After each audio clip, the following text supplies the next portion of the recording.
जय जगन्नाथ सांग मैंने आपण मैंने जानी चेकामाली पकई खाइबार केते उपकारिता अच्छी।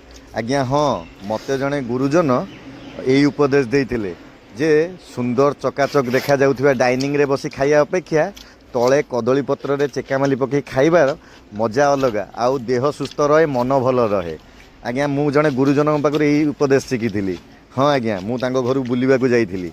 सी डाइनिंग थाउ थाउ आपणकर पितल थाली थाउ थाउ से कदली पत्र रे तले आसन पकई चेकामाली पकई खाइले। मु जेतले तांको पचारली से मते कोन उत्तर देले जानचंदी आज्ञा, जे चेकामाली पकई खाइबार मजा अलग, कहीं भगवान भी दिने तले आसन पकई चेकामाली पकई खाउथिले। तेणु तले चेकामाली पकई खाइबा द्वारा आंठू गंठी आपणकर मन देह सबकिछि सतेज रहे। तेणु मु सेही उपायटा अवलंबन करिछि। तेणु मु प्रत्येक समय रे चेकामाली पकई तले कदली पत्र रे खाइबार सौभाग्य पाए। जय जगन्नाथ।